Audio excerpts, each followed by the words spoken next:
All right, episode 204. I don't know if we look at the cameras or not, if we look at each other. You know, it's like Joe Rogan. Yeah, here we go. All right, episode 204. Andrew Clayton. Welcome, buddy. Welcome to Pittsburgh. Thanks for having me. You've had barbecue. That's about it so far. But we're having a weekend. Actually, almost 5 days. We had a little bit of loud walking in. Yeah. Yeah. But we're filming in-person pod, which I like this. We're just in a janky little hotel room, but it's I kind of feel like Joe Rogan right now. So you can just pretend like I'm Joe Rogan and you're on a really big pod. But man, so Andrew came up. He's gonna spend 4 or 5 days here. Yeah, 5 days. Film some content, train with some clients, people at the gym, stuff like that. Train, yeah. So how's that going? How is training going? Good. You know, it's kind of hit or miss. I think right now it's just like I want to train 4 days a week, so everybody wants to have like 4 good workouts a week, and it's like 1 or 2 lifts can move up, and the other ones just seem to be either in pain or not motivated to hit them and stuff. So just trying to get them all to like move together. So like that. So you've been in Strongman a long time. You're probably one of the last men standing from your time, right? Like when you first started. There's still some people left. Like I mean, even like in Florida. But yeah, the majority of the people I like trained with or competed with haven't been active like either in the last year or a while. So. And so I'm talking about that because you're talking about good and bad workouts. As you've become a more seasoned athlete, how many of your workouts feel good? How many feel like shit? I guess I should like quantify that. Like obviously you're not hitting PRs every workout, but just like the ones that like go more to planned, like you don't go into the gym and you like plan to have things be in pain. Like we all have a little bit of discomfort, but like when something just like you have to pull too many audibles in one workout where it just like completely is not what you were planning to do, which you can do more often in the off season because obviously you're not training for events. So I'm not going to hurt myself training whatever implement. So I switch it. That still doesn't work. Switch it again. And that's when it gets frustrating is because like you want to do something that will get you better at, I guess in my case, things I'm trying to get better at are the things I see the most carry over to Strongman to where if I wanted to compete, I would already be kind of set. So some of those would be like, obviously I got to be able to deadlift. Front squat seems to have a lot of carryover for me, especially because I'm so strong on like stones and stuff. But like my front squat's not very strong. The front squat definitely primes overhead pressing. So if I have a good push press from the rack going at the same time, and then if I'm doing, probably a little bit of grip work. And for me, most of the stuff is like, if I feel healthy and my gym lifts are going up, usually my Strongman does, which is like the opposite for people because most people start in the gym, but I started doing Strongman. So like, even like bench press right now, like my bench went up recently and like random lifts in Strongman, like a block press, like that one went up. And probably my log would go up if I actually would, get back on that and use more leg drive just because my best log was probably hit with like a bench that was like 40 pounds less. So it's kind of hard not to be stronger on bench and get better at log when you already kind of know how to do a log clean and press. Right. Yeah. And as you've gotten like older, and it's frustrating because I'm sure you have to, but you're telling me because you learn how to like innovate on different things. Like you're talking about that cable attachment.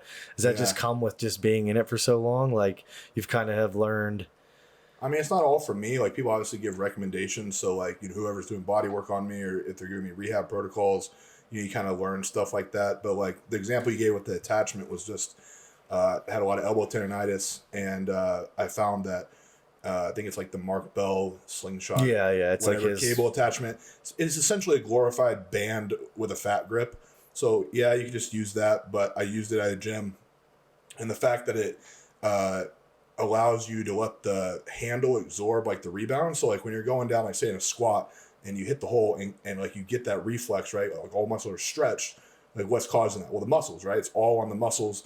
And potentially the joint, how it's loaded. Well, if you think about this handle is like kind of like having like, I guess briefs, so it's kind of stopping that, it's kind of stopping it for you. Or you could think of it as like having like bands to aid you. So when I'm doing an extension, I don't have to have all that hit my elbow. It kind of absorbed by the handle. So then I can go into the next rep on the extension. And I just used it and was able to have a little bit less pain. So I've been using that handle more often.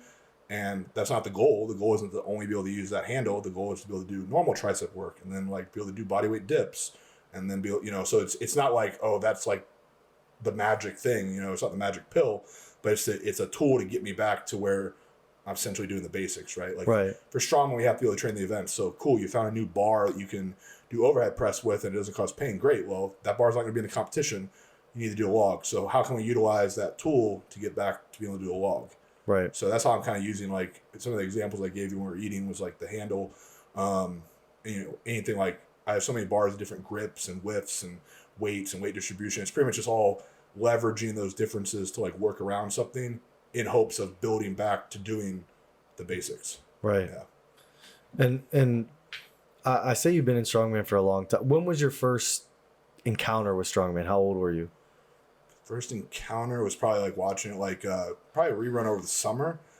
I remember Maroon Day being on there. I can't remember if it was before or after he got second place. I feel it was after he got second place, but it might have been the year he got second place, because I remember when he died, I was already on Maroon Day Muscle, or I'd just gone on it. So that's the forum they used to run. He used to post them like a lot. But I was already watching it then. I'd already seen like IFSA. Mm-hmm. I recorded the MTV. Oh my gosh, I'm gonna stutter on this podcast. A freaking True Life on MTV had Kevin Nee in it. Okay. And so Kevin Nee was the youngest pro strongman.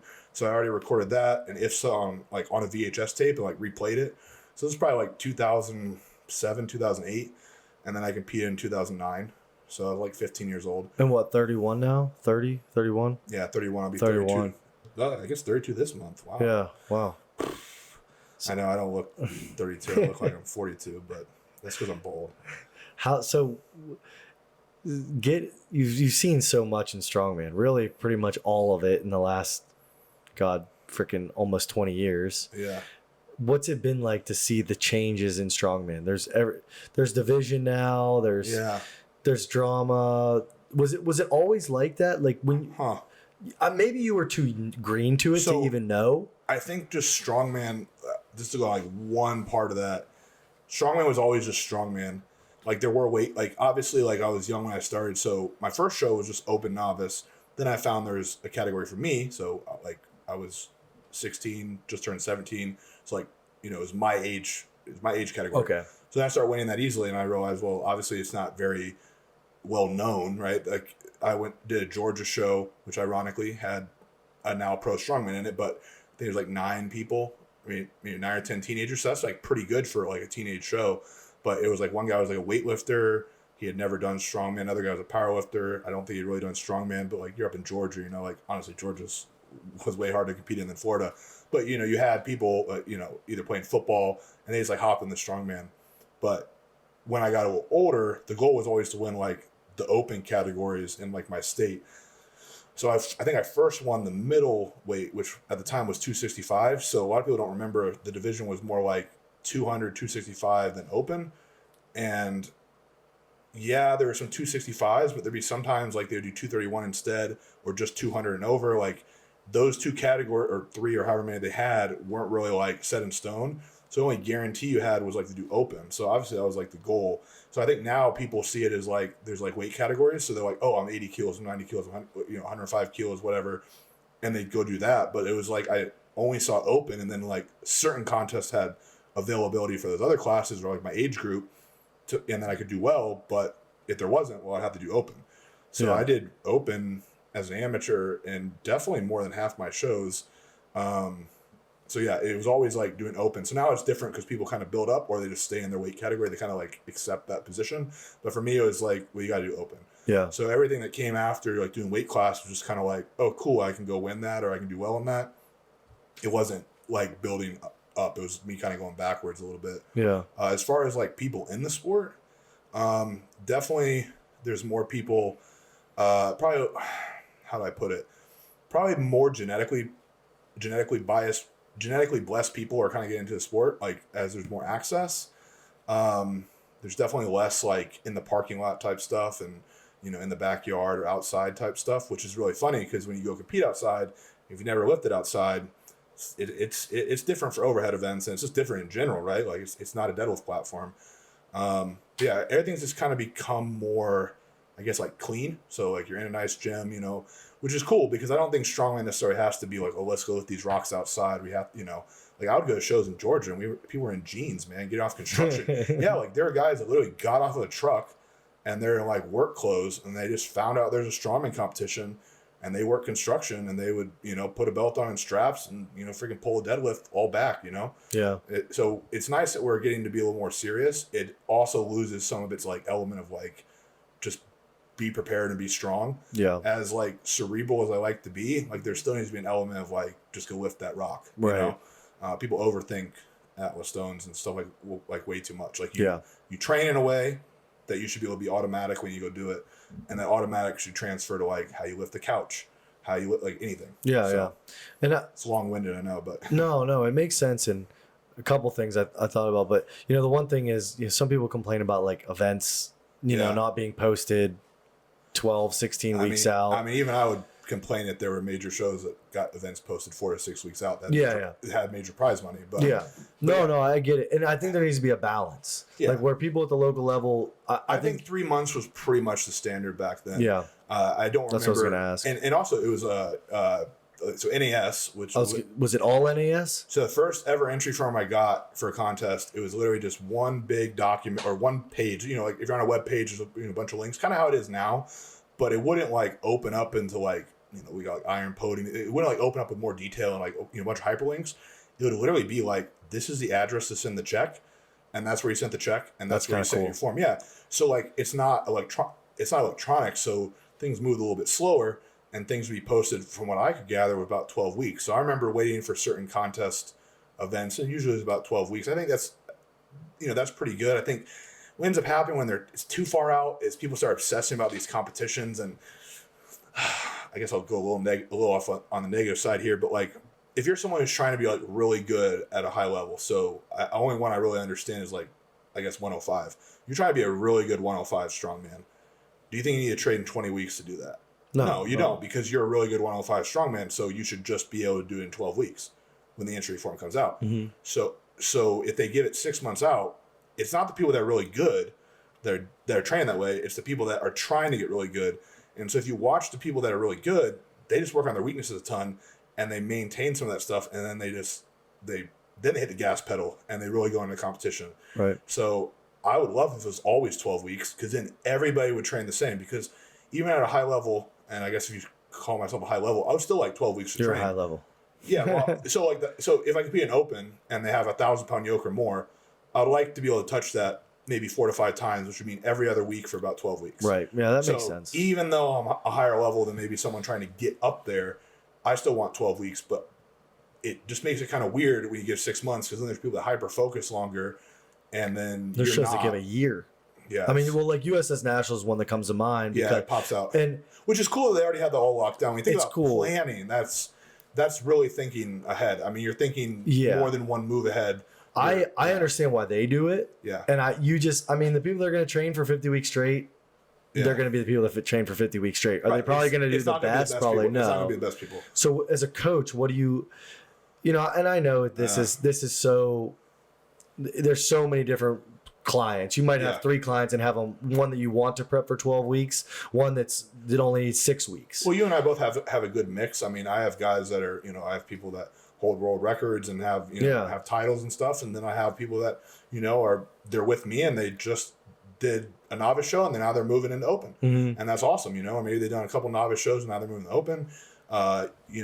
It's more of, definitely no matter who you coach, it's going to be more people that are intermediate, maybe a little bit below. On average. But yeah, usually people just send you what they want to do. And as a coach, you can give recommendations, but you shouldn't really force people. So if someone wants to do 3 shows in 4 months, they're local shows, they're all doable weights. Is it ideal? No. But their enjoyment factor of doing 3 shows might be better than doing 1 show, doing poorly and making a mistake. And when you're younger and the weights are lighter and there's less risk and maybe you're less involved, like if you're only driving 2 hours to a show and you're spending, $100-150 an entry form, like, I mean, let's be real, the coaching costs more than all that stuff in that span. So if you're going to invest in coaching regardless, like go ahead and have some fun and enter those local shows. Now, go do a show you fly internationally to go do, and you're there for 3 days of competing and a weigh-in. Yeah, you probably don't want to do that all the time if you're not prepared. Right. So where I give recommendations is more if the athlete asks for what I want, like asks for my opinion. So I've had numerous people, this is usually how it goes, is there's multiple local shows, a lot of places are oversaturated, and they'll give me 2 or 3 entry forms. Say, yeah, I'm really thinking about doing one in the spring. These are the 2 or 3 I want to look at, and I'll go in there. And usually, what I'll do, trying to think of a hierarchy here, is I look at the events just as they are. How BS are the events? Like, how are they carrying like an engine transmission? Like, do we really need to do that to test our strength? So I want some that are more standardized, so that they're also able to objectively get better. If all we ever do is things like car deadlifts and Viking presses, you don't know what the weight is in contest. So you could improve your push press and your deadlift, and then you go and you zero, and you feel like the coaching or you or whatever, they didn't improve. So I want some basic events. They're easier to train. It's less chaotic. Anything that reduces friction of the training. And then I also look at the promoter. So now I've been around long enough. I'm like, oh, that guy runs a really good show. Like, I know it's going to be fair. I know it's going to be, oh, I've heard some things about that promoter. They change events a lot. Or like the weights aren't loaded properly, or it's a really miserable experience for my former client or other client. And then I look at also like the federation. Do you need to do that competition, that federation, to accomplish your end goals? If you're trying to get a pro card, if you're trying to be a professional, whatever you define that as, you're probably not going to do certain shows. So to waste your energy and resources to do that, I would say no. Right. And now there's so many opportunities. I mean, I have one of my master's clients, masters seems to have a lot of opportunities now coming up, and it's not as saturated as, the I guess normal class, like, like the non-master's classes. So he has like 3 shows he wants to do, and it's like, well, what's your end goal? Do you want to just do good at these like new up and coming master shows? Do you want to win like, a bigger level show? Do you want to, go international and compete? So it's really just kind of helping them decide what's the best for their goals. But I never make people like not compete. I'm not a coach that's like, oh, you already competed 3 times this year. It's only it's only August, and you still got I'm not going to limit them. We have to look at that enjoyment factor. For 99.9% of competitors, it's something they do for fun. Well, that's what Strongman was more fun was the beginning. Right. Well, they have a kid. And their kid like I have a client right now. He likes having a kid. I have a kid, but I have a client that has a kid that likes to train in the garage with them on Sundays. And I'm like, that you don't understand, like that shit brings a tear to my eye. Like, so it's the new so program cool. No workouts on Sunday? That right? Well, like, no, I mean serious, like if he's like, I gotta train Sunday, I want to train with my kid. Right. And it's a freaking like maybe it's a teenager and they just want to do a bench press workout. Do you want to like not give an opportunity to train bench press with their kid that could be like an impactful memory? Exactly. Because you don't think it's optimal to improve log press. Yes. Well, I see him do his daughter likes when he does stuff off the drop pads. So we typically do log log on Sundays. So and then like that fires me up more than like watching World's Strongest Man, seeing his little daughter in the background cheering for dad. Yeah. And the reality is that's 99% of us, right? Yeah. So it's just crazy since I've been coaching with you. Is how many client like I have like a client intake call or whatever schedule, and like, oh well, this coach yelled at me and cussed me out because I want to do 4 shows this year. It's like, well, dude, realistically, isn't that funny? It's just funny to me because like I'm a really intense competitor. I like to think, and I get loud and stuff like that. Probably one of the most intense. And who I am as a competitor is not who I am as a coach. Like, and I think it's almost like backwards. Some of these coaches that are like real like hard asses, like they're not even like tough competitors. Not saying soft, because just because you're good at competing doesn't mean you're whatever tough, whatever you masculine thing or whatever. Sure. It's just like you are projecting that on your clients because you want to be that way. Yep. And like I don't even think I'm that I'm that tough. Like I'm definitely you're a loving coach. I've enjoyed the comforts of like I guess being a little successful now. Maybe too much. When I didn't have as much, I was a little hungry to compete. But it's more about caring for him. Like you mentioned the client on Sunday. I have a client who sends me videos, and in his deadlift video, he has his bench upright, like it's just on the side. Mm-hmm. His daughter has handprints of chalk on it. Yeah, and and his daughter's in the background, and like that's a family thing. I don't want to ruin. If he says, "Hey, I can only train 3 days a week," I'm moving it 3 days a week. Yeah, right. And we could beat that. That horse should have already been dead by now, but. But isn't it cool that you get to play a part kind of like in what that, you know what I mean? Because if you made that client do something miserable that doesn't fit their lifestyle that day, they're still going to do it, but it's going to bring down their home life. Well, let's see, even just extrapolate out how that idea is for people that don't have a kid. There's people listening, they're like, okay, that's cool, that applies to a kid, but like I'm really serious. I don't have a kid. Well, I don't have a kid either. Like I don't have anybody I'm necessarily responsible for right now. But if you think about what is the easiest way to train is to have like the least chaos or to go the least in the weeds. so many people go in the weeds. And a great example came up recently between a client and someone we both know, and it was like wave loading, right? I think wave loading is a great strategy. I've used it with clients. I've used it myself. There's a bunch of different benefits. It primes for, all the rep sets. Sometimes it's really nice after rehab because you can kind of like gauge the set a little better because you're doing a single, then a set of 5, a single, set of 5. For anyone that doesn't know what wave loading is, you're kind of going up and down, and right. over the course of however many sets, usually an even number, you're like getting to a higher, whatever the top set or single. So you can practice at both singles and reps. But how many times do you have to change the weights then? So if you're doing single 5, single 5, single 5, so you did 6 sets, you did 18 total reps, so you could just do 3 sets of 6 with the same weight, and you would not have to change the weight at all. So how much more practical is it? If the person doesn't have a lot of skill in the movement, do they really need to have wave loading? So you might eke out a percentage or whatever on the output, but is moving the weights up and down worth that time? Yep. Especially with someone who maybe it's an event they're not good at, that could just add that like mental fatigue. I know for myself, there's the setup for some of these pro strongman shows and the chaos of 13 implements over 8 events over 2 days. Like that's daunting. Even local shows now, like even just local shows. Seeing like, a client has a deadlift ladder and then they have a press medley with 5 events or five implements, and trying to hit into their brain, okay, we can just, instead of doing the deadlift ladder or the log ladder, we can just do reps on this log, maybe add a little, almost like a cluster, and maybe we'll try the ladder a couple times, but how practical is it for you to go into the gym you're training at, and set up 4 logs? Yeah. You know what I mean? And then tear it down, and you got to get home to your girlfriend or whatever. And, it is what it is. So you're 100% right with the practicality. And some of that's the buy-in factor. That's why you hire a coach. I'll give you a couple examples that kind of relate to that too. So you have multiple contests coming up. I'm assuming they're not all the same events. You're not having 2 contests of 5 events and they're like 5 for 5, right? There's carryover, but you could easily have I had a squat in a competition. So theoretically, you could have a squat event and then the next event's a deadlift event. Well, there's some transfer, but it's not direct. So you're probably going to have to squat and deadlift if they're both within like a month of each other. Right. So it's having a coach that understands how the overlap goes and how the carryover is, but you have to believe in it, because if you're only training for one show, you probably prioritize it more. So when I trained for my last show that had a squat at Rainier, I didn't deadlift, I don't think at all. I think I might have done RDLs, but I had heavy sandbag the shoulder and I only had 4.5 weeks. So, of course, I squatted twice a week and didn't deadlift because my deadlift wasn't going to improve my sandbag shoulder. If anything, my squat was. My squat was more untapped because I'd never had a squat event in Strongman. So I'm pushing my limit of squat, whereas before it was like do some speed squats, do a little bit of accessory squats, do some repetition squats. I wasn't pushing a single. I don't think I ever pushed a single in Strongman for squat. But the other example I was going to give is this type of belief is also held by like the higher level athletes that you work with. So, I just trained America's Strongest Woman at 82 kilos. Yep. And deadlift record. And deadlift record again. And her training is very similar. Like, we don't train that event every week and beat it into the ground if she's already good at it. And maybe if she did poorly, she'd be like, oh man, I really wish I would have done whatever every week. And so, okay, fine. That would be the feedback she'd give me. But the reality is, like, she didn't get hurt. Well, she did get hurt once, but she's coming off injury, she didn't get hurt.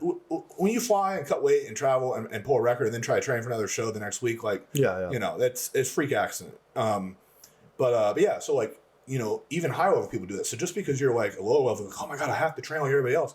Yes, at the beginning you do have to get more frequency, you have to get more touches. You got to get your reps in. Yep. But this is not basketball. We're not shooting 3 throws. We're lifting weights, and so it's a little different. It is. It's not weightlifting. It's not only 2 lifts. So it's not going to match up with any of these traditional ways of training. It's just a naturally taxing thing that we're doing too. Like, it's not a free throw. Yeah. On your body, on your CNS, on your spine, whatever. Not at the weights that people want to use. If you want to do 30 to 40%, you probably do it every warm up, and you'd be fine doing that. Yep. And I have athletes do that. I mean, I've programmed like 20% and just be like, I've programmed where people hold like a 25-pound dumbbell for circus dumbbell, and they might hover it off their shoulder. And I say, hold that, don't let it move, dip, pause, hold it, and just envision doing a circus dumbbell. I remember it's mental reps. I remember when Terry Rady was on the pod. Yeah, like a Coke can or something, right? Yeah. He said, like a paint can or something. No, or a Coke, something. Yeah, man, like what do you have? super whatever. Yeah. And then you have like the bar toast dumbbell. Like 100 reps. You know, I mean, it is really hard getting people to dial back because so many people I made a post about this, but so many people try to major in the minors in strongman, and they want all this. They think it's something it's not when they come to a coach like you. They think you're and you are one of the smartest people I've met in the sport. But and I know you're gonna roll your eyes, but it's true. And like sometimes just the simplicity is really all the person needs. And I think I'd be curious what you think about this. Do you typically, and I think I already know the answer, but do you typically have to dial clients back, or do you usually have to push them harder? Like, do you think a client is both? Yeah, both. But as you can probably imagine, you have to dial them back in the things that they get like stressed about or like mentally are messing with them, right? So like maybe a bad event, you gotta like, hey, like I know you want to do this 5 times a week, but like you can't deadlift 5 times a week. Right. But then you have other events where they're not as confident, or maybe they just don't want to do, or maybe they don't want to prioritize. So not that I've had a client just be like, F it, I'm not doing stones, but I've mentioned this before. I experiment with having stones, like what would be the first event. So they might do, their general warm up, light front squats, just because it takes 2 seconds, especially if the person's front squatting over 405. So they do like 1 plate, 2 plate, and then start warming up stones. Maybe do some sandbag rows. They literally are prioritizing stones first, and then they got to clean up the tacky to do other stuff.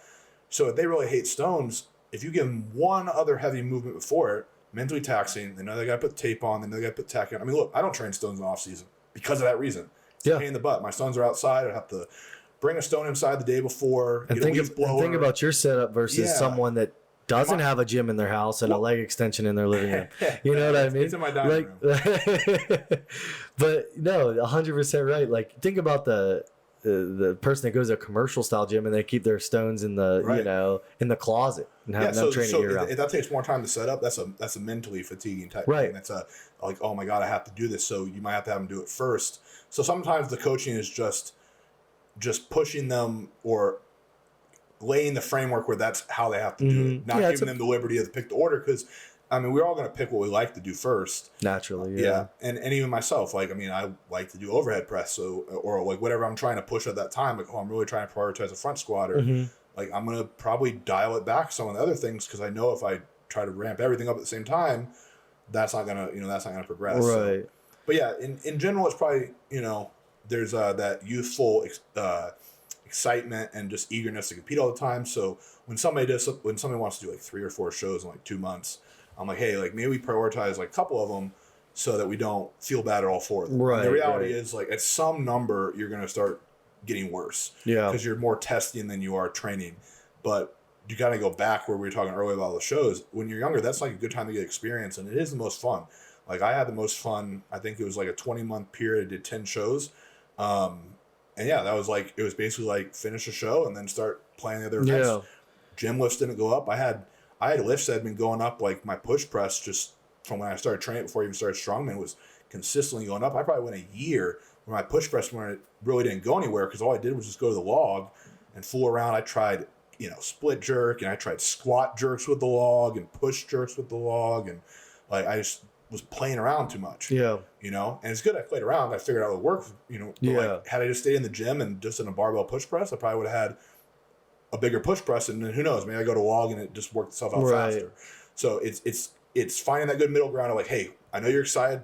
Let's go ahead and gain this experience, but like, let's also not go so fast. We've done, 25 shows in a year and you sucked at like almost all of them. Yeah. And now you're frustrated and you're not even training anymore. You're just freaking packing your bag and going to compete every weekend. And you don't want to dread going to training, but, and I do think there is something like, I think I'm on the other side where I came from a powerlifting background. Yeah. And I, in powerlifting, it was always compete twice a year at most because it's the same events. And probably squat, bench, and deadlift. Yeah, you squat, bench, and deadlift. Well, because how many times are you going to go to a meet in 1 year and squat, bench, or deadlift more and total more? So I had that mindset. So I'm almost on the other side where I wish I would have competed more when I signed up, because I do think there's something to the novices going to a show, even if they have a coach. For Strongman. I wish I would have, when I got into Strongman, competed more, because me and my guys, Dante, we all were like, okay, twice a year at most. Because Strongman's more, because Strongman has more novelty in it. That's the thing. Right. It's more experience-based. In powerlifting, you have different feds and stuff, maybe different bars and all that. And you still learn stuff at powerlifting meets, but You know, I'm saying it's not like there's a truck pull or like an airplane pull, right? Right. Oh my gosh, I just want to do it just for the airplane pull. I've had people sign up for shows because of one event. Yeah. Oh, for sure. And it's usually like something like that, like something that you'll never be able to set up on your own. I remember we had a motorcycle press at one of my first shows, and there was people that told me they drove from 12, 15 hours away to press a motorcycle. But no one's driving from whatever number of hours away to use a different bar out of a mono. Right. 100%. You know, And they're all pretty standardized. Culture of them in 2 weeks that's going to have that exact bar and that exact mono for them to hit their whatever dots. Yeah. And even if you have a coach like yourself or like me, how much can you learn at a meet as a strongman? You learn a lot from seeing how the better people warm up, how they carry themselves. Someone like you, how you're prepared. If you're open-minded, yeah. If you're open-minded. So I do think there is that other side where if you are a novice, don't be afraid to compete a couple times and go eat shit, because I know I've learned the most. Listen, and I have to say this, because I was just at a contest last weekend. I watched the warm-up. I'm there helping 2 clients. I'm helping the promoter try to run it a little bit better, you know. I did a little expo thing myself to try to hype it up. A little expo. What was your block press? Shut up, man. Little expo. It's not a record. So. I know, yeah. What did you hit on your last attempt? 352. 352? 60 kilos. What's the best one that was definitely locked out? The record is 386.6. Okay. So, yeah. No one's done 400 yet. So, who knows? Maybe. Yeah. But I can't even fit 400 in my block, so it wouldn't matter. Yeah. We can fit 397 comfortably at our Mauser block at the gym because we tested it for an event. I don't know if my dimensions match up. No, just kidding. But no, my kind of whole point is. Go ahead. So I'm helping all these athletes. Yeah, Sorry. I'm doing the weave. So I'm watching people in the warm-up room, and man, do people make mistakes. Holy crap. I mean, like, I understand, like, some mistakes. Yeah. So, like, it was funny. So, like, it was a full show, but it's the Static Monsters, like, the main thing. So they had max log 3 attempts, max axle from supposed to be like 16.75. I don't know why people keep calling it 18. Oh, really?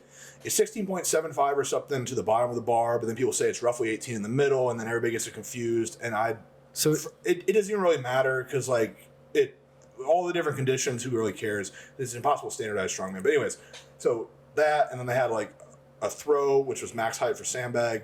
They had the block press, and they had a max squat that was like to boxes. So just in the warm-ups I saw, which was mainly the first 2, and then a little bit towards the end, people doing like triples on the log, like heavy.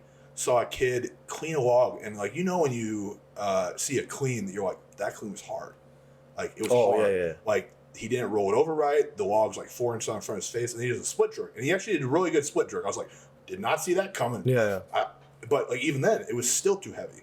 And of course, I coached him on the clean and stuff. But like, you can't coach someone to like unwarm up. They've already done it. Right. But like, man, the number of people that opened with like a 5-pound PR or like their PR, they had people not zero because they let them reattempt it. But people miss like 2 attempts in a row. Like, they only got their 3rd attempt. Yeah. And so watching people do like more than a single, or like bigger jumps, or like getting really neurotic, and like they've already warmed up to like basically their opener. I'm like, okay, cool, you've already done your opener in the warm-up area, but now you're repeating it again because you've waited 5 minutes. Like, you're probably okay if you wait 15. Like, it's not that big of a deal. 20, maybe less. So I'm telling my guy, like, he gets up to his whatever the last warm-up was, and it ended up being a much longer time because they did flights. And I said, well, take off 50 and just hit an easy single. Just that's what they do in weightlifting. Yeah. You're not doing the same thing. They might even have you go down just to stay primed. But then even like on the deadlift, people doing multiple reps. But the people that benefited, I guess was my point, was the ones that listened. And like, I'm like, I guess a relatively big person, but like, I'm not just there giving like unsolicited advice. Right. So now everybody listen to me, right? Some people are probably, I know what I'm doing. I'm do strongman. Like, I signed up on my own. It's cool. But like, there's one kid, and he pulled like 440 or something, and he originally had his opener like so he didn't know the bar was heavier, the axle was heavier, so he pulled like basically his opener a little heavier, just not knowing in the warm up room, and it was easy, right? And he's like, oh yeah, I'm just trying to get 500 in. I'm like, you need to bump your opener. So then I called him. So he pulls like, I think it was like 460. He goes easy. I'm like, and he shows me the video. I'm like, go 500, and he hits 500. And I saw it, and then I told him I could do 525. Probably should have said like 515, 520. He just hovered it, but I could tell if he had broken it one more inch, he would have the lockout. But then like, he listened to me, right? He listened because if he had done his original plan, he might have gotten the 500, but he also was like too mentally in his head by that number, because probably by however he had trained it wasn't exactly like the contest, you know? Mm-hmm. And sometimes when you go to these elevated heights, like it's just different, right? Like it's just, I don't know how to explain it. It's just like the wheels, like you're able to roll it versus a rack pull. It's certain things can be different. But like not everybody listened, right? I'll be like, hey man, you're warming up too heavy, and then they just do like three more singles. Yeah. Right. So paying like there are tons of great strongmen that no longer compete that go to these shows and help, and they're not the names you see on TV anymore, but like they have a lot of knowledge. And even I learned that. There was a guy that used to volunteer, his name's Craig, and he was like a pro strongman, and he looked fit, but like, I'm a teenager, I'm like 300 pounds, I think I know everything. I didn't realize he had been a pro like a long time ago, and like I was like, wow, like I didn't listen to that guy. Right. And there's even people now like in the Florida scene, everybody gets all hyped up with like winning these shows. One of the best strongmen to ever do it in America, freaking Scott Weech, does like local shows at 231 in Florida. Like you have a guy that's squatted over 1,000, held the log and still holds the axle record in America. Wow. Just barely missed winning America's Strongest Man by 1 rep on a car deadlift that was like weighted like ridiculously wrong. I mean, he's like Big Z strong, and he's just at your local show. Isn't that crazy? But you don't know because he's not the biggest anymore, so you're not paying attention. So it's like these people that go to these shows, they need to really listen to people and maybe like do a little educating on who it is. I'm not saying me, I'm talking about like other people getting older. Because a lot of these people get in, and because of all the resources of like programs and YouTube, like they've watched all the YouTube videos about whatever pro strongman, and now they're educated, but they're not really educated because they're making these mistakes in warm ups of doing 50-pound jumps when their log is only 200. Like you're doing jumps of what is that 25% or something. You're doing ridiculous. I can't even do math right now. No, it's been a long day. But yeah, so like pay attention to people around you and be open minded at these contests, and you're going to gain a lot more than going in thinking you kind of know what you're doing. And even if you have a coach, that's only one head. If you have, especially with online coaching now too, like as good, you can have the best online coaching in the world. I'm never offended by someone telling me they learned something from someone else.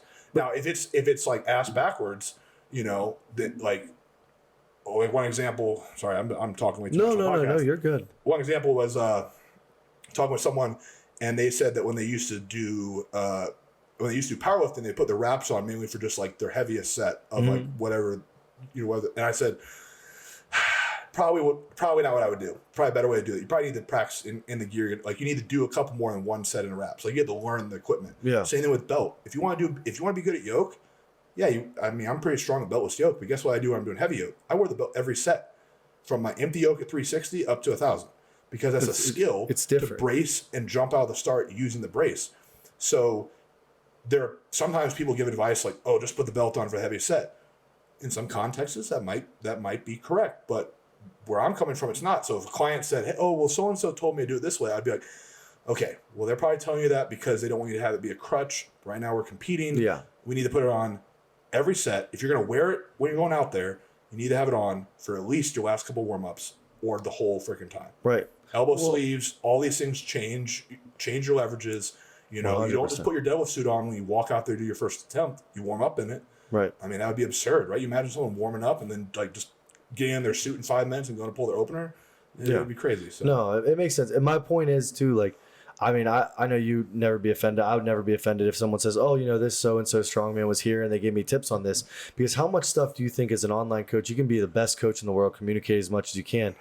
How much stuff do you think we're missing with people doing stuff? And that's every online coach. I look at I read other online coaches programming. But I mean literally with, if Dante's my online client and he lives in Colorado and I live in Pennsylvania, and I can have everything, have good notes written out in our app. Might be making little mistakes that I just don't know because he's not filming it. Yeah, not filming, not communicating. So just being like, hey, so-and-so is going to be in the gym. Do you mind if I hit a log with them? I'm supposed to do axle, but I struggle on log. Hell yeah, go do it because you might learn stuff and it's going to help me coach you. And I sometimes build block. If someone tells me they're going to like go train with someone, like even like this weekend, people come to train with us. Yeah. I put a block in and said, this is like for whatever feels like whatever we need to do that day. And I might give a volume cap. But they give, I forget an example of what you're saying about, why not they get offended by like what other coaches say. So when you think about it, everything I've ever told someone to do, I've heard or read somewhere else. Right. It's from someone like nothing's new, right? So for me to get offended, I'm getting offended because I learned knowledge from someone else, right? Like I worked under Mike Weston in a while, like a lot of his principles are in there. Well, if you've listened to the lecture we did together, you would know. But like he gives credit to people he kind of learned it from, right? So that's what all the real coaches do, right? You know, all the real coaches. So I can't really get offended because if you don't like the way that I'm trying to think of an example, like the way I wave the first movement where it increases in sets and goes down in reps, right? Well, that's not me. That existed before. You go 5x5, then 6x4, whatever, right? So if you get mad at that and someone does it differently, that's fine. Because I know somewhere I can back that claim of like that's a progression that other coaches, other people in my field, other quote unquote experts would use. So I know it has some factual base. It didn't work for you. That's fine. You learned something else and that worked better. Yep. That's cool. It doesn't offend me. Right. Now, if I came up with something that was like my intellectual property and like the first time ever doing it, like maybe like a piece of strongman equipment or something, like that isn't, like that's not made well, or that that doesn't help grip strength or whatever it's made for. Well, yeah, then I could get offended. It's direct. Sure. It's just directly from me, but almost nothing I put out there is directly from me. Yeah. It's curated information from everywhere I've ever read, and now it's all in my head. I don't even remember where it came from. And someone says, "Oh, that's what Andrew said." Yeah, but it's not. Yeah, I mean, if I talk to clients, I imagine like how many times I quote something like, "Oh, well, Andrew Clayton did it this way, Nick Hine did it this way, so and so did it this way," and that's not like me being a bad coach or leaning. I'm using resources from people that came before me. I respect as coaches, and I learned it at work. Content that's not mine, right? I mean, 100%. Yeah. The only thing we have to be careful with that, I guess, individual examples I know I'm bad about too is, people like to use that, so-and-so does it that way.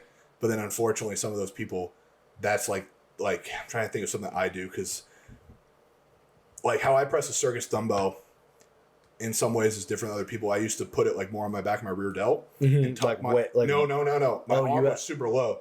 I would tuck my tricep in against my lat and lean a lot, right? So it's kind of like a bent press setup, because I didn't own a circus dumbbell.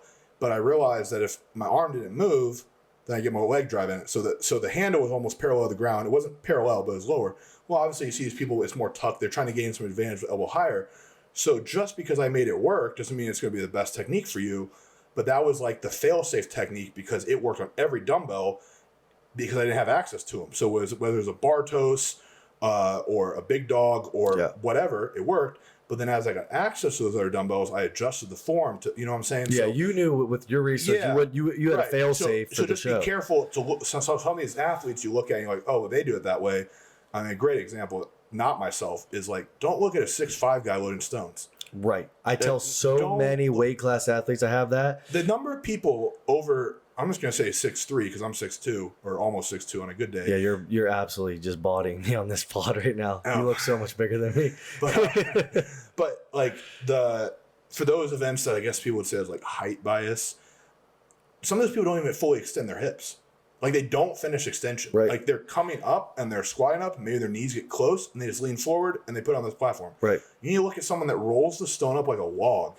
Like when you log press, your head has to get out of the way so you can put the log on your upper chest. That's what you should do with stone loading. Right. That's why people pass out, because they put the stone on their sternum and they're not breathing, and like it's 300-pound stone on your sternum, like you pass out. You strain against it. So like, why does Tom Stolman not pass out doing stones? Well, he never gets the stone past his ribs. Right. He doesn't need to. Well, even even when it's light and it has to go high, he can literally like hammer curl it up there. Right. So it's great to watch that. Like, don't get me wrong. I'm like, wow, that's crazy. A human can lift with over 600 pounds, right? Yeah, I think so. Oh my God, that's amazing. It's so cool to watch how he does it. But like, I'm not going to go be Tom Stolman in my garage trying to lift a stone. Right. I'm going to be myself, because I'm built differently. Yep. And I'm going to finish the extension, look at the ceiling, roll it up as high as I can, and then lean forward. Yep. Right. And here's a real life example I had with someone in the gym. They were loading stones and referencing Brian Shaw at Worlds when he won the stone off or whatever a couple years, like a year or two ago. And I said, all right, I pulled up the video from Brian Shaw at Worlds, and he's lifting it to below his belly button and plopping it over. And you can see his eyes, right? But yeah, you're right. You see his eyes. Well, you can see his nipples. You can see everything. Camera's in front of him. Yep. So. And I said, okay, go load the stone like this. And they do it, and it's not even the top of the stone wouldn't even hit the bottom of the bar. Yeah. And I said, well, see, that's why, like, Brian Shaw's one of the strongest to ever do it. But you're not 6'8", and you're not 6'8", and Brian Shaw. You're 5'9". People look at outliers like that, but like, imagine you were like in school and they're like, you know, you're in college, right? And you're planning to finish in 4 years. And they're like, well, Einstein finished in 1. Right. I mean, would you be like, oh my God, I got to finish in 1? No, like, you don't compare yourself to a genius when you're just a normal freaking dude. Right. So if you're comparing yourself to like one of the best to ever do strongman, like, I mean, you probably don't even need my help. Like, you're probably already doing well. You know, you're probably better than me. You're probably competing against me. You know? But those outlier situations, and not to diss like Brian Shaw, these big people, but there are a lot of lifts they do that I don't want to say they're not impressive, because they're impressive because of just the sheer weight. But when you look at what it takes for a 450-pound human to do something, and then you compare it to, I guess I can speak, a 231 weighed in, 250-pound human or whatever, like, they have to adapt a lot differently, and there's a lot of things they have to learn. And like, not to knock Brian Shaw, but he was in an era where like pressing events were like, World Strongest Man used to only have like 1 pressing event, maybe 2 out of all the 12 they did. So just do the math there. Do you even have to win those? No, you don't. You have to win all the other ones. So like Brian Shaw in some cases, and again, I don't, you know, we're just using him. He just wasn't pushed as hard to get good at press, so he never really had to. So his press, it wasn't ever like, like he hasn't had the record on either the log or the axle. Yeah, right. I think he briefly had the record at Giants Live for like the axle, but like I think it was 200 kilos, and maybe it was even less. Maybe it was 190 or 195. Oh, I mean, there are people a lot lighter than that, you know, that can do that. Yeah, like I attempted 201 kilos as a middleweight because I had to use technique, like, you know. But Brian Shaw's huge, so those are really poor examples. Exactly. You know, you gotta find the strongman that looks like you. That's what I was just gonna say. Like, literally, like how they're built, and it will change. I used to compare myself to a powerlifter, how he deadlifted, and I had to squat a lot more when I was heavier. I had a belly on my legs. I had to use my legs to kind of get off the floor. I didn't have a deadlift bar, so slack wasn't even really a thing. And no one really talked, honestly, people didn't really talk about pulling the slack out for the longest time. That's like in the last like 5-10 years.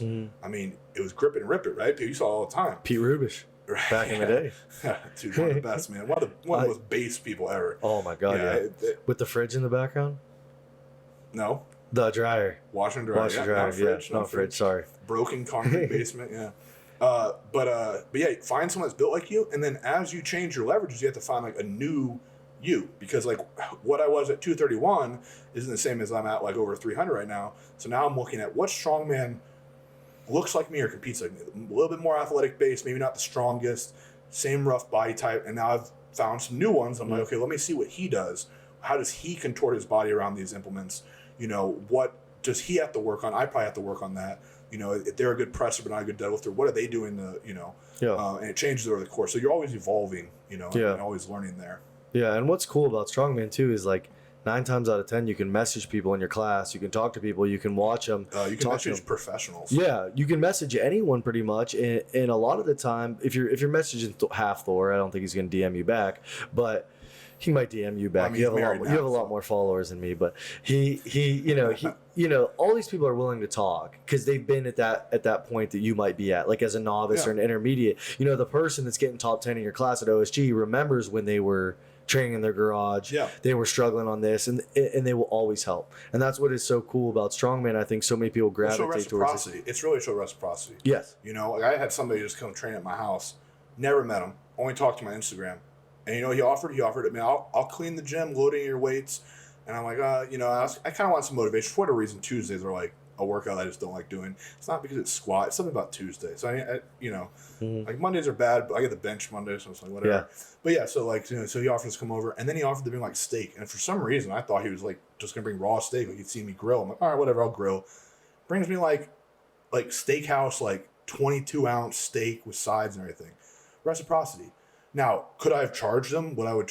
Sure, I could have, but like he gave me the respect and value, and I learned a lot. And he was a good training partner. So think about it like that. How do you get what you want by helping someone else? That's basically like what life is, right? And it's not saying like it's not using people just for their utility, but if you're gonna go ask a professional strongman for help, be respectful. And you got to be an asset. You need to type it out. Don't give a voice memo. Please don't do that. It takes too long. Memos. Just type a nice message. Address them. Say, hello, name. I really like blah, blah, blah. Is it possible you could do this?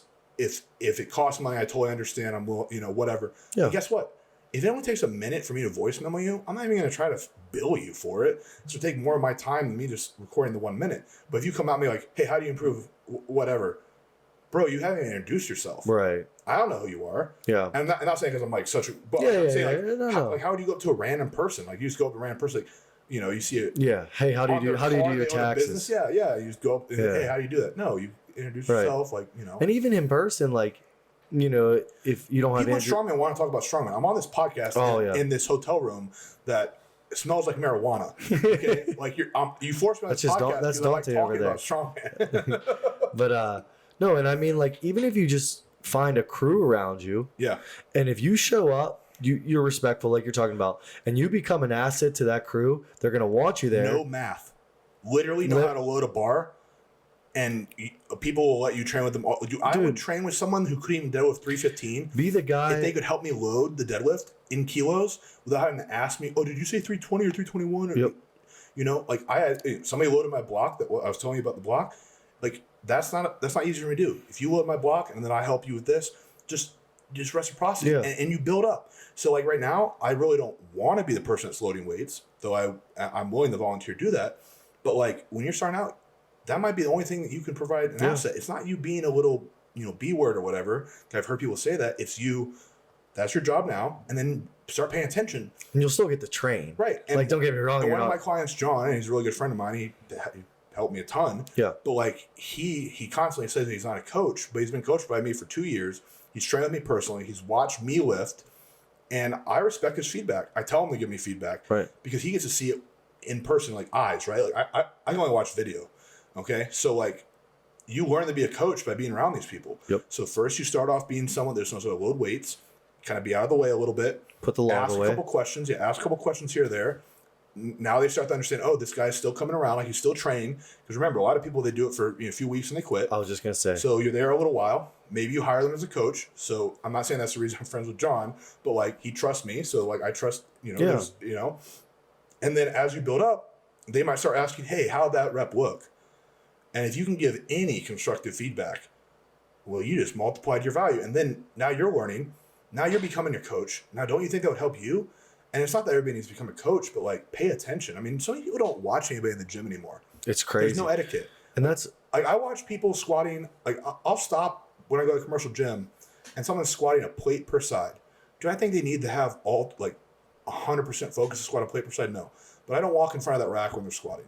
It's not that I'm better than other people because I remember etiquette. It's just because I wouldn't want that. And then I pay attention and just kind of watch what they're doing. And when I see a strong person, I might learn some things they're doing. Oh, wow, that guy did a 2-plate jump to save energy. Okay, so he does 2 plates, 4 plates, then 5 plates. Right. Whatever.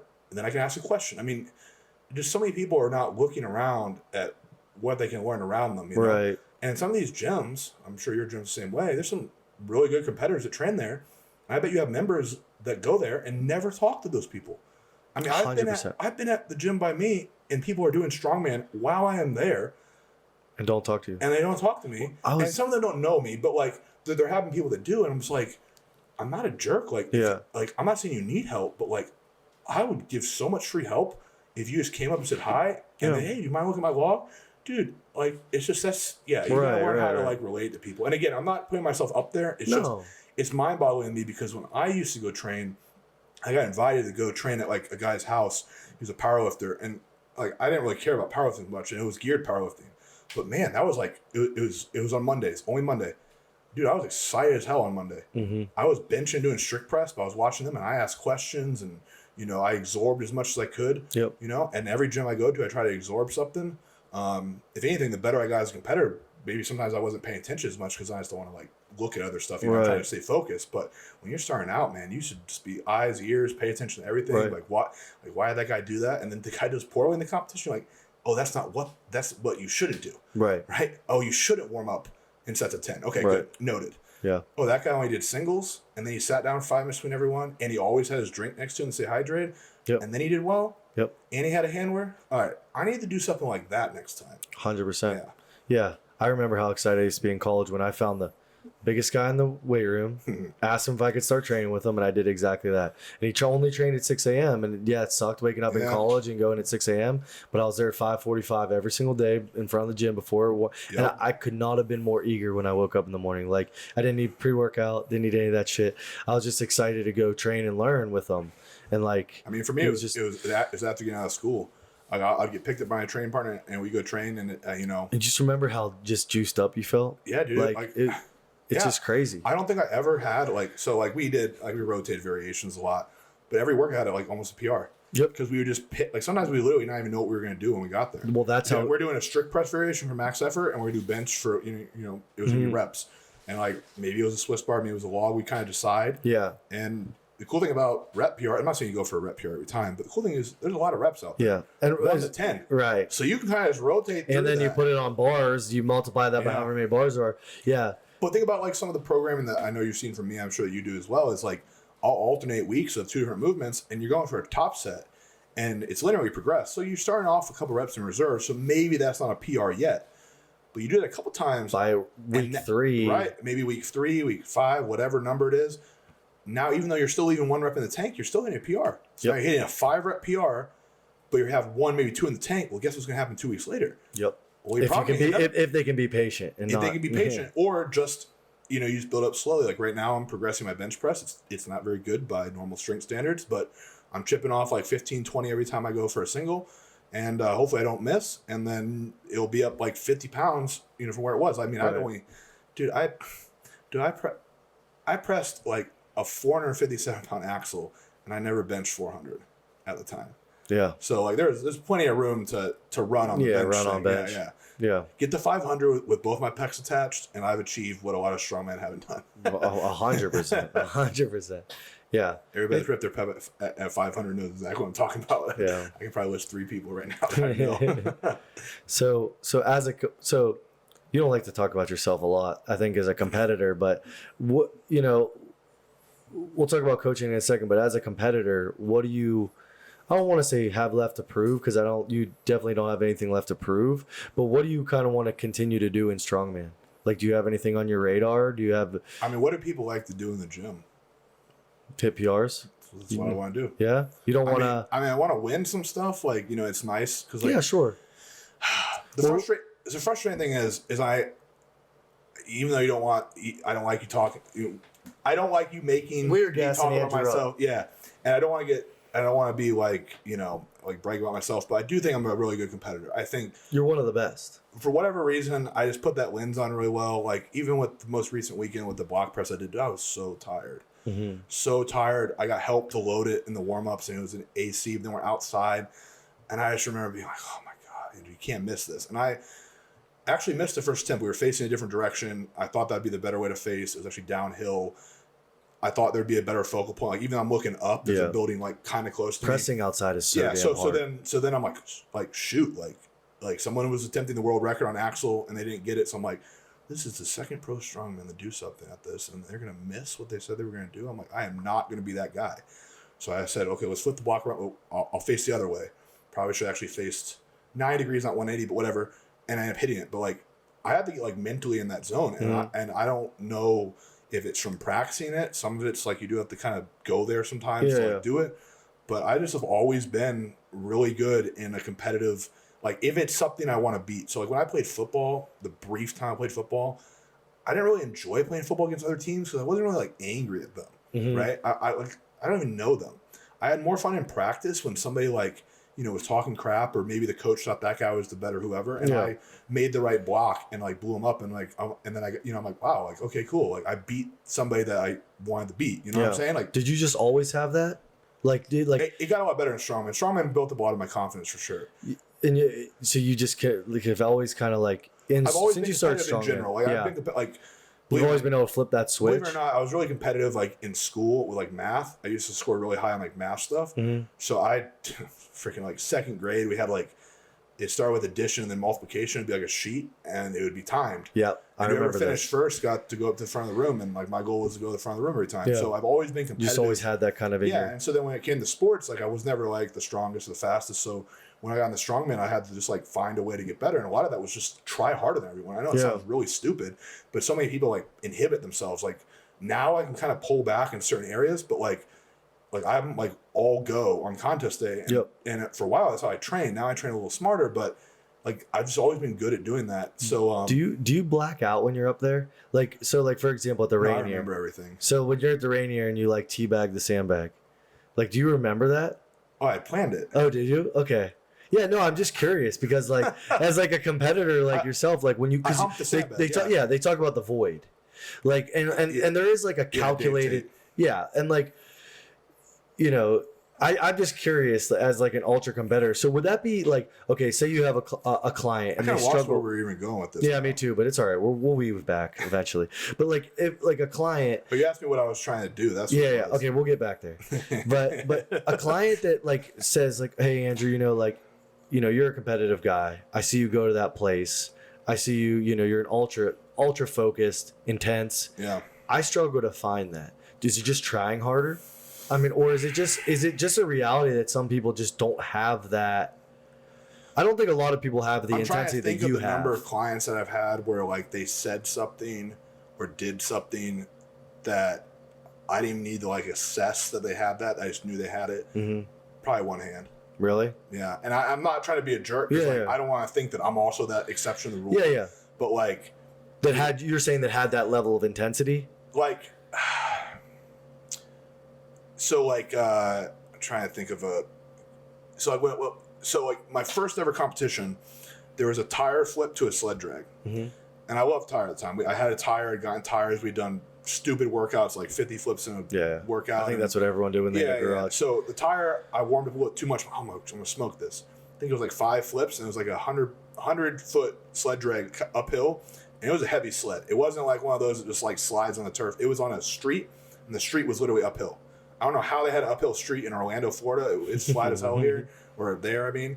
But yeah, I kept falling on my ass because I would try to lean back too much and I wasn't pressing my legs. My legs were dead. And the first thing I did when I got back, took the pallet that I got in all my first bumper plates on, which I still have, and I made a sled out of it. And I pulled that sled every Thursday for a long time. And I ended up putting like literally 1,000 pounds on this pallet. And of course it's like shaking, kind of jerking the sled. But like, I just like hated the idea of like not being good at that. That ever happened to you again. So like somebody does poorly at something that isn't a competitor. Oh man, it's gonna sound really bad. They could be like, "Oh, well, I did my best. Like it's okay. I'm gonna let it go." Mm-hmm. The competitors don't do that. Yeah, letting go is like the hardest thing that I have to do on anything, and I've gotten a little bit better at it. But as a competitor, I'm not better at it. Right? No, yeah. Like somebody missed a sandbag throw on my clients. And they're really pissed and they ordered a sandbag. And I said to them, like, you got to let that bother you until it doesn't bother you. Right. And the only way to make it not bother you is to like do well at that event. Is to like beat that event. Otherwise, that event is always your bad event. Yep. And like for me, that's kind of like deadlift. So even though I've won a deadlift event at like a pro level, as a pro qualifier for Africa, I still haven't beat that event yet. There are certain numbers I want to do in a deadlift that says, you know what, this is an event I'm normally not the best at, or is not one that I'm like the most blessed at being able to do. When I hit that number, that's like, well, F that. Like I already hit that number. Yeah. So I mean, it's that much more rewarding though when you do something that you're shitty at versus. And to roll it back around to what we were talking about, like what I want to do is I want to hit those numbers. Like I've told people I'm going to do certain numbers, or I have certain numbers I want to hit. And the problem with that is where do I where do I put out my best is in competition. So then I have to find a way to do those things in a competition, which means I have to peak for a competition and do other events I don't want to do. Yep. Or don't want to do as much, right? Like I don't care about some random ass medley that make me do, but they have a max event, or maybe it's even like yoke walk. Like there are certain yoke walk times I'd love to achieve. So I got to be able to do that. It can't be a keg carry into a yoke, or it can't be, it's hard to really explain. Yeah, no, I understand. I'm kind of sucked into this. Like, there are a lot of people that are only good in the gym, and we've all been in contests where it's like, dude, the guy did like whatever in the gym, and now he's like struggling on warm ups because they can only do it in their environment and whatever. And I can definitely make it happen in my environment, but the risk is higher because like, what do I get from it? Right? There's no reward. It's not worth the risk. But I always do better in competition. If somebody is going against me, trying to beat me, if someone's pushing me, I mean, the reason I hit a dumbbell record was because, I was going against my friend Wesley Claiborne, and like, I'm sure if he beat me by 10 pounds, he's going to remind me of it. Yep. So we ended up tying on it because we pushed each other there. I don't think I would have been that good without him pushing me there. Right. Where am I going to get that in training? Like, I literally have to train with him or compete against him to get pushed there. Yeah. There's So certain it's a events, double-edged sword for you right now. Yeah, it's a double-edged sword because here I'm like this good competitor, and I know that, but then but I don't want to have to compete to be able to be my best, but I can only be my best as a competitor. When you compete. Yeah. Yeah. So it's the circle of Andrew Clayton. and some of that's trained. Like, I realized, maybe not early on, but definitely more so recently, is like, you can't be on all the time. And so that's one of the detriments to my training in the last 2 years is I've been trying to tone myself down because I can't go full 100% all the time. But then training is like, sometimes you have to dig deep. And so when I start digging deep in training, I'm like, shoot, I'm competing. I don't want to do that. I want to just kind of have it be routine. You want to have that fastball in your back pocket where when on competition day. Yeah. So So it's tough. Yeah, no, I get it. It's tough. I mean like bodybuilding was a brief break from it. I didn't have to, I pushed some strength things. Like, I tried the incline bench more on the Smith machine because I figured, I could carry over other stuff. I occasionally did like RDLs or deadlifts. Didn't really squat too much. But yeah, it was a little bit of a break because I didn't have to focus on strength. But I mean, let's face it. I mean, that's the thing I like the most. I like function over form, like in everything in life. I don't like art that doesn't look like it incorporates function. I don't like vehicles that don't have function. I don't like people that don't have function. And that sounds really shitty to say, but like, I don't care how good you look if you can't move a couch. Like, you just, it's just. So that's what I'm like, when I train. I don't want to just like fluff up muscles and stuff. Like, I want to be like, the bag over there. Yeah, I can put that on my shoulder. Like, no warm up. Like, that's cool. No, when you did bodybuilding, did you win the show that you did? Bodybuilding's weird though, isn't it? Like so let's just say this is what my coach said, and it was Justin Harris at the time. Yep. He said, you got the look to win to win a show. Yeah. And I went against a guy that was just trying to qualify to be able to go to something else. Mm-hmm. Been bodybuilding a long time. He actually has a pro card now, and so I got second to him. So I probably was second in the whole show, but because I lost the division, I didn't get to be in the lineup at the end. Now, did that piss you off? No. Like, because you're not motivated by that? No, my posing wasn't very good. I mean, he beat me. But I mean, does it piss you off to come back and do bodybuilding again? Or did you just kind of... No, I just...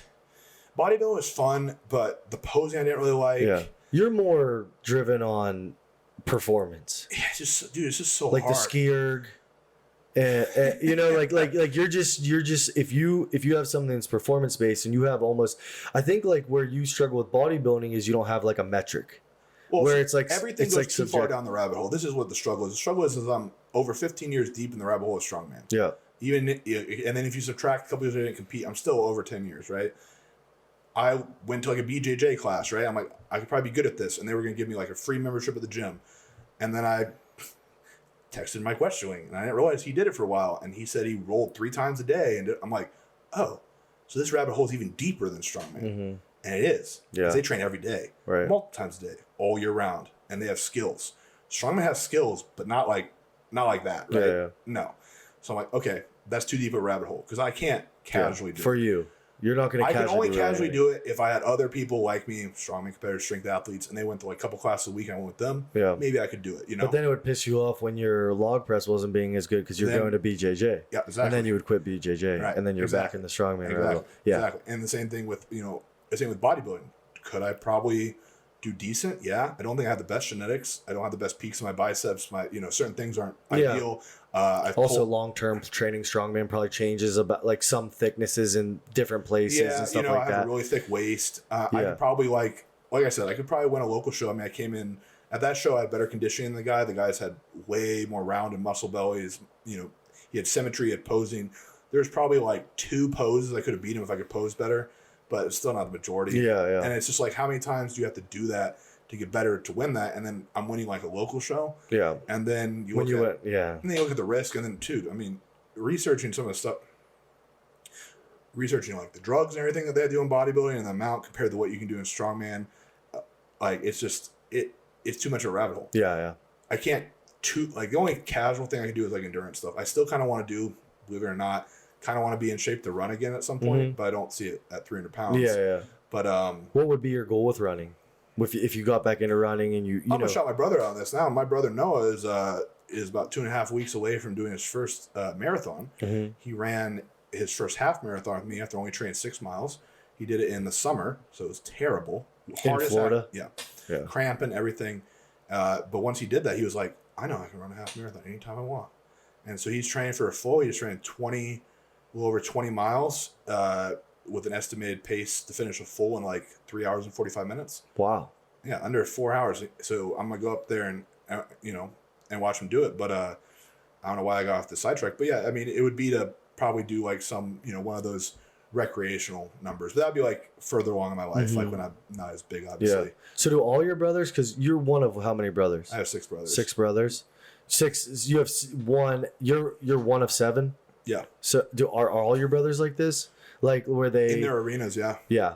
Like even if it's like finance, they're like the finance guy. So some of my brothers are musicians, and it's that same obsession, like I'm looking up YouTube videos of Strongman, they're looking up YouTube videos like how to drum. You guys are at the Thanksgiving dinner and like like you guys are all still like hyper focused on your thing. Yeah, I think I'm probably the least what's the word I'm trying to look for here? Balanced? No, that's not the word I'm looking for. I probably had the least content, or I'm the least content with like just being. I'm not saying that my other brothers aren't. I don't know how to put it. They can accept the present maybe a little bit better than I can. Yeah. I'm trying to give a compliment to, not trying to insult them. But no, all of them have. I mean, even my youngest brother, who's 21 years old, man. Like he constantly feels like he needs to go achieve something. Are you the oldest brother? I'm the old. Yeah, I have an older half brother. Okay. But yeah, I'm the oldest of my mom's. Yeah. But yeah, my youngest brother's like he's wired a lot like me. He's 10 years. He's 10 years younger, but I mean we're almost like the same mentally. Yeah. Actually, he just turned 22. Actually, so I don't want to get that wrong. But yeah, so like he graduated college early, saved a ton of money, worked nonstop through school. Like doesn't spend a dime. Has like savings accounts opened. Just works his butt off. Yeah. Runs like is self motivated. Is that the one that with the runner that you're talking about? Self-motivated. Yeah, he's self-motivated. He's got that competitive drive just the same. He was the captain of his basketball team, and they lost this ridiculous game where literally the other team only had 4 players. They only had 5 players to start. Kid got hurt, 30 seconds left, and the other team like had one good guy, and the guy made the shot and he won. And my brother was pissed. Yeah, he was like, "Come on, guys!" And like he's at a Christian school. And I'm like, but that's how you should act. Right. Like you shouldn't like be okay with losing when you had 5 people on the court and you had subs and they didn't have subs at all. And then they only had 4 people the last 30 whatever seconds. Right. So like when you see that kind of stuff, you're like, oh yeah, that's the same. Yeah. And that's what I see in clients too, is like, it's just subtle little things. And I'm not saying it's people that accept it, but I've been around men and women, in the sport, and I'm not saying there are women that are more competitive than men. Mm-hmm. And the other way around too, and I've seen it with people I'm around, and it's just different, man. It's just different, and it's nice to be around those people. But then anytime I coach someone that's a lot like me, and like I said, there's like 1 or 2 on my roster right now, I find myself constantly trying to remind them what I would need to hear. Yep. So I would get really stressed about competing at shows and just really the stress and like feeling like I got to prove something, and I try to like level them out a little bit. I mean, they're still going to go compete. Yeah. But I want their experience to be better because somebody else is like, I've been there. You know what I mean? I try to relate to them. I probably relate to them the most because I'm like, I know why you're so pissed about that. Like, don't get me wrong. I feel the same way. And sometimes I find myself sharing a little bit more about like my, not personal stuff, but like I can relate more with them because I've been at that level. Yeah. It'd be really hard for, if you've never competed in Strongman, and you never competed internationally, and you never gotten seriously hurt, and you never had XYZ, you can be the nicest person ever, but like, come on, when somebody says it to you, like they just don't know, right? Like, I mean, you have a kid, I don't have a kid. Right. So when you're saying you're tired, I can be like, I remember this time I stayed up really late. It's like, yeah, right. I don't have a kid. You didn't have a kid screaming. So at some point, me being like, I know how it feels, you're gonna be like, dude, shut the heck up. Yeah, it's in every facet of life. Yeah. So I'm not gonna be that person that says I understand other people's problems, but if they're like, if it's an athletic, I'm stressed about competing, I'm putting the weight of the world on me, like I've been there, like I've done what you've done, right?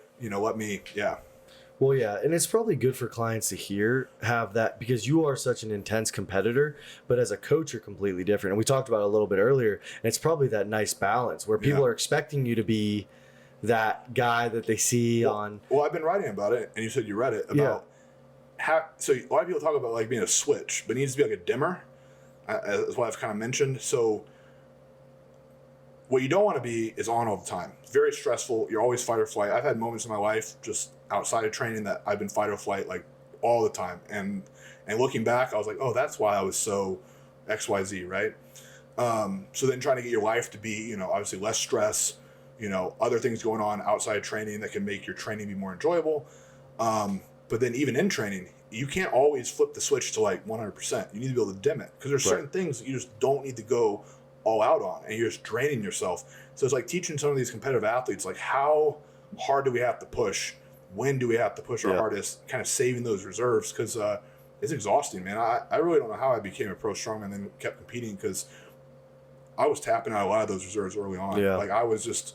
Well, your well fills up faster, again, when you're still newer. Yeah. And I think as you get like more experienced, as you get older in the sport, you have to really save up in that well. Yeah. So when you need the water from the well, you can pull it out. Right. You know what I mean? And it's just a lot.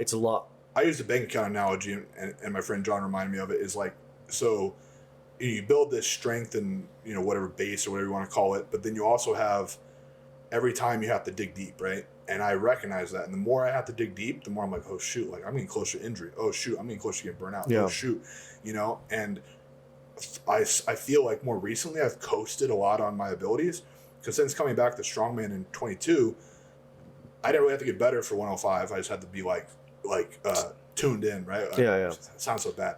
No. I wasn't actually at my strongest when I won in 22. I was just better prepared, knew the events, like how to execute them, stuff like that. I performed better, made less mistakes. So I was able to coast on a lot of my abilities and knowledge from being open and all the other years.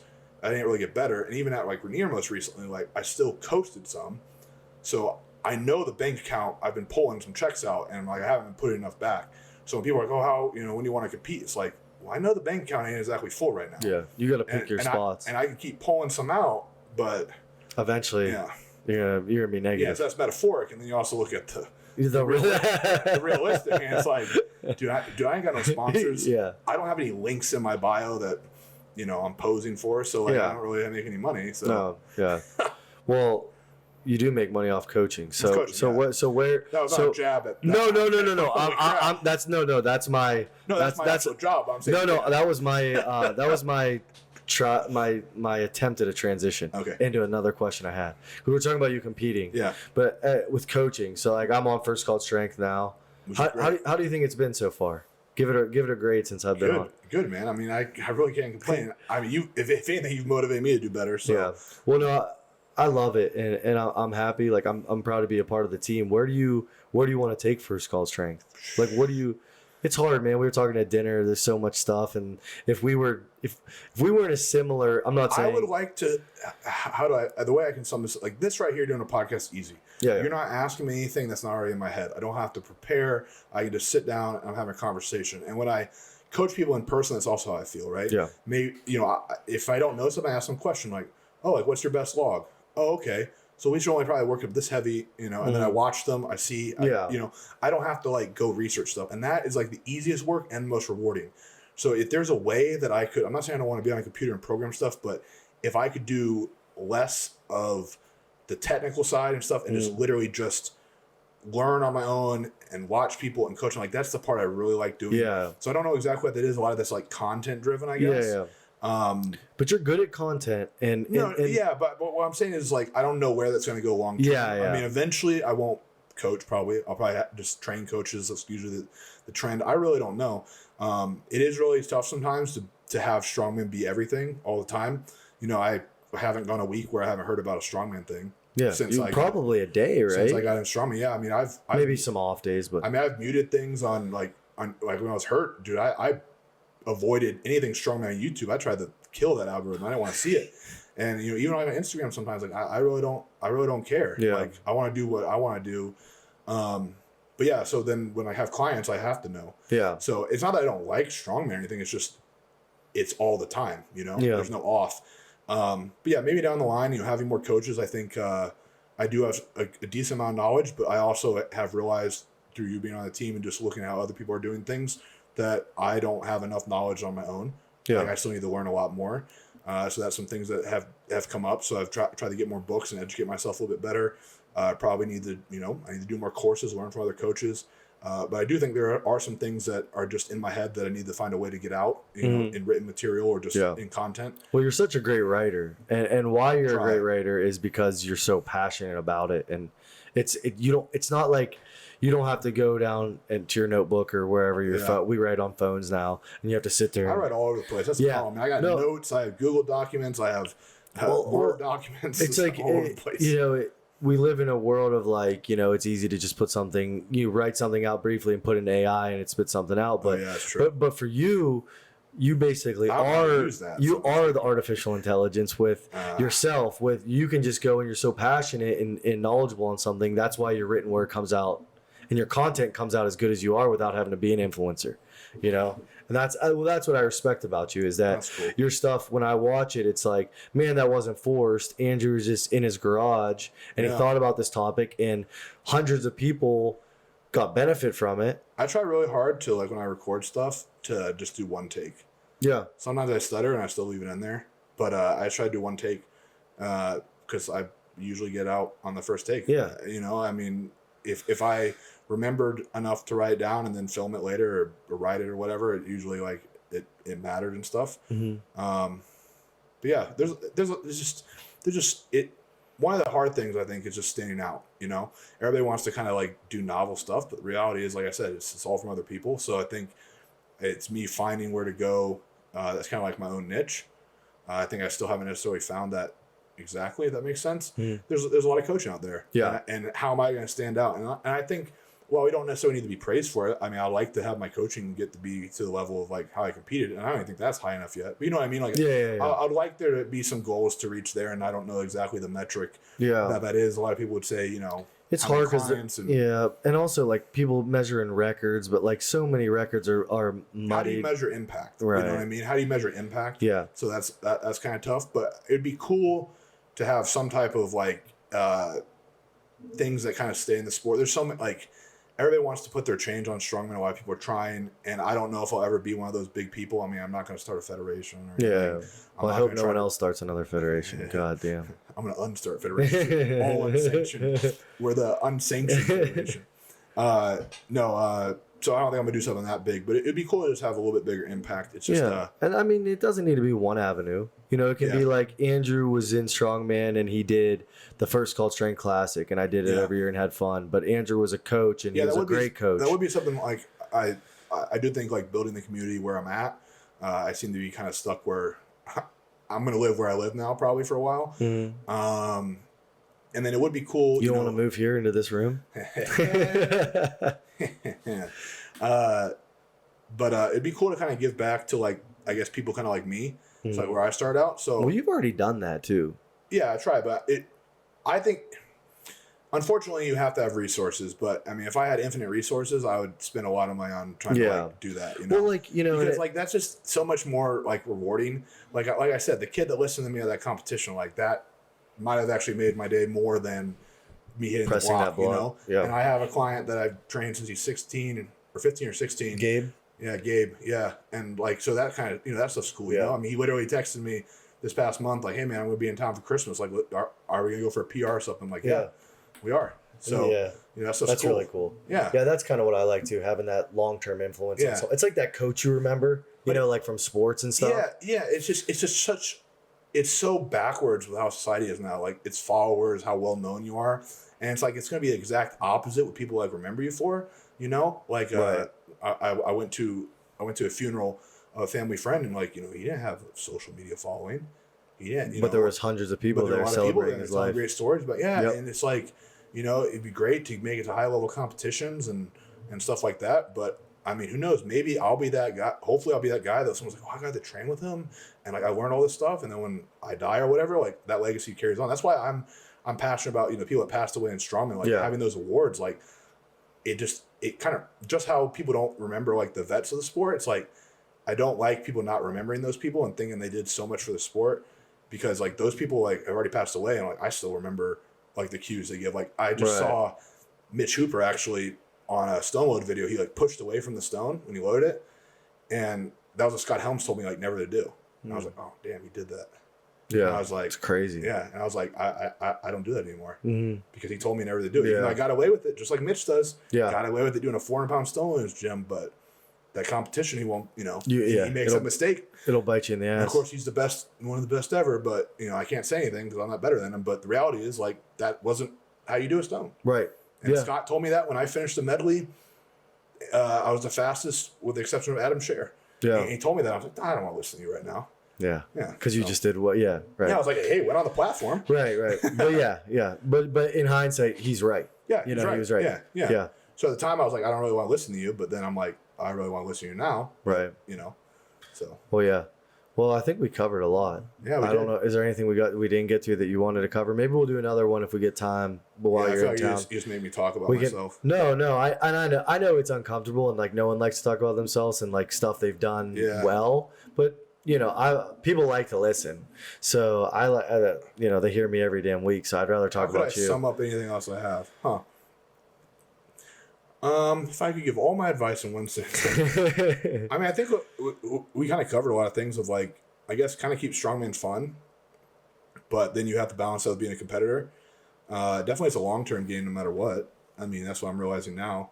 I think early on you have like really high intensity, and that's great. But then eventually, that's what I'm feeling now. Is like, dude, I was going so hard for so long, and now I'm just kind of like burnt out. Mm-hmm. But yeah, I guess just try to enjoy it, and then trying to get caught up in all the drama and stuff. Yeah, there's too much of it. You should really like to lift, and that's what annoys me the most with like injuries and drama and like pressure of like competing or not. Right. It's like I just want to be able to like lift weights and be really freaking strong. Yep. And like it's cool to brag about it and stuff, but man, like some people don't even really care, Yeah. And all the people that do care already know. Like, if I never lifted a weight for like the next 5 years, my mom's still going to say I'm like the strongest person ever. Yeah. You know what I mean? And my brothers are still going to say I have a brother that does strongman. Like, it doesn't matter if I won the competition or not. So that's really hard to wrap my head around. Yeah. And I'm sure people are going to hear that and they'll be like, oh, that's so corny. And then maybe 5 years from now, they realize it and stuff. Yeah. So.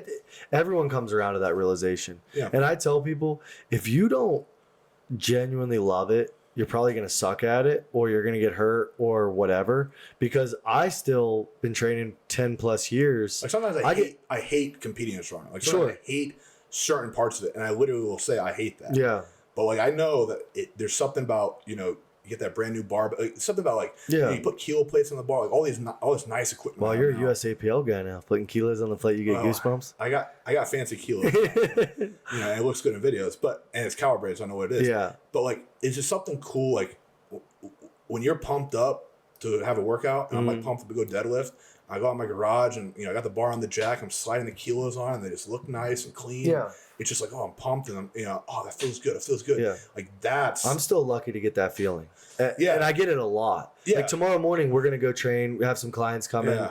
Dude, Becca's flying from Kansas to come train. Like how crazy is that? Isn't that just like, I don't know. It's just it's trying to get more of those moments. Yeah. Is what we were talking about. But like, I'm gonna get to go train tomorrow morning in my own gym. Yeah. And with you to look at my yoke, sandbag talk, like have people around me and have fun. And like, I'm still lucky I'll have goosebumps driving to the gym tomorrow. Like that's just, isn't that fun? Like it really is. Yeah, that's what it is. And that's why it's tough with all the other things, You get caught up in all the other crap. And then that's at the end of the day, like I said, if I could hit a PR in my gym, like once a month on every lift, even like a default thing or something, and just keep rolling it and just stacking weeks, and then it just so happens that when you do that, you get good enough to be able to compete.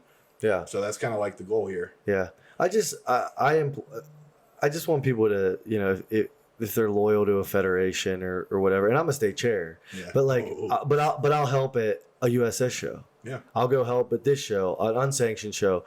Like, you got to ask yourself, like, is it really that big? I can't not help, man. When I'm at these things, like, I don't know how people stand willingly by, but if I see something going poorly or dangerous, like, if there's a show out from my house. They had set the axles out they had all the equipment out by the platforms, and I'm sure you would have caught this.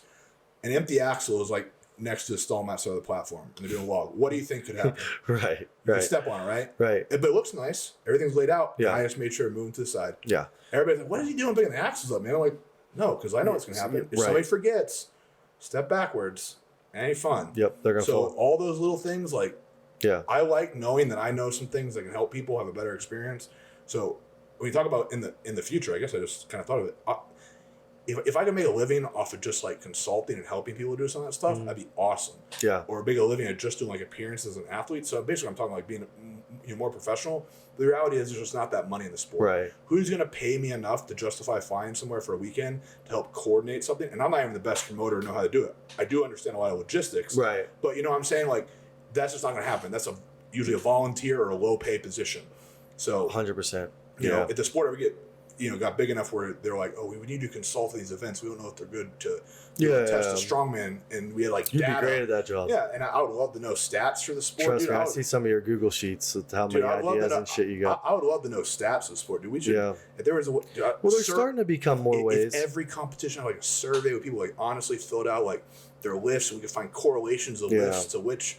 The problem is no one's ever honest. Yeah, but I'm talking like if there's a true there's a way to be able to figure out I would love to know correlations of placing on certain events with overall success, because people commonly say deadlift is the biggest one. I think it's press. I don't think it's press only because of there's usually only one press, but like moving speed or like loading ability, like certain things, like there's just certain things that like if you have that, you have so many other things. Like if you can triple extend really well, you probably can clean the log well. You probably can carry implements like in extension. You know, maybe it's like a body weight thing. Like there should be more metrics. Yeah. You know, you freaking watch the NFL and they have all these. That's the third time in the last 13 years that he's thrown past 21 yards. Like how the hell do they know all that stuff? They just have it ready to go. Yeah. So like 1 year I averaged all the weights and height of World Strongest Man finals, and it was like 6'2", 330. It was like 2014. I'm like, okay, cool. That's like. What you need to be in the finals. Right. You know, it's changed every year, but they should have tons of metrics where people can be like more dialed in. We're starting to get closer to it. Yeah, it's just hard. Closer. I mean, like you have like Iron Podium you can pull numbers from it. You know how it is. Yeah, because when you have an event where you have a trump, you got to add like it's got to. Well, that's the issue. So like, that's my biggest beef with trumps, and it was 10. So it'd be like if they did one rep on a sandbag, that was the trump one. It was 10. Otherwise, a single. So in the score sheet, it says 12 reps. Right. Okay, that's a good point. But they didn't do 12. They only did 3 total. Yeah. You know, and then you got times, but all different distances, you know, different farmers' handles. Yep. Iron Podium's trying to standardize something that's not standardized. Yeah. And Strongman is almost impossible to standardize unless you had one company making everything. That's why you'd have to use the data within the event. So so however many athletes, and you go by, you'd have to find the correlations. Yeah. So this event had whatever correlation with winning, so you could see which ones had the highest correlation, you know, or which two. Yeah. You know, like being the best at stone and yoke was better than being better at log and deadlift. In that event, people place on average higher. Okay, those are more highly correlated with success in this show. It wouldn't mean much. Yeah. But over time, every single show doing it. But at the same time, as coaches, we should already intuitively kind of be gathering some of this and kind of like already know it. Yeah. Because even I know that. Which you are. Yeah. You know, the guy comes to me with a good log and deadlift, but he's 40 pounds overweight, 50 pounds overweight, and it's got 2 like endurance events. Right. I don't need to see the score sheet what's going to go on. Right. I already know that unless he improves endurance, loses some weights, and gets better to be able to lift stone, like you know, he's not going to win because that's not half the events. So that makes sense. Well, let's wrap it up. Before we keep talking. That was your one sentence. That whole thing was your one sentence of how to wrap up the pod. I never stopped talking though. So it's still one sentence. Well, Andrew, thanks, man. I'm looking forward to the next couple of days. Yeah, it's gonna be fun. We may do another one. We'll see. Backlog it, but we'll see. I know we can keep talking, but thanks, man. All right, cool.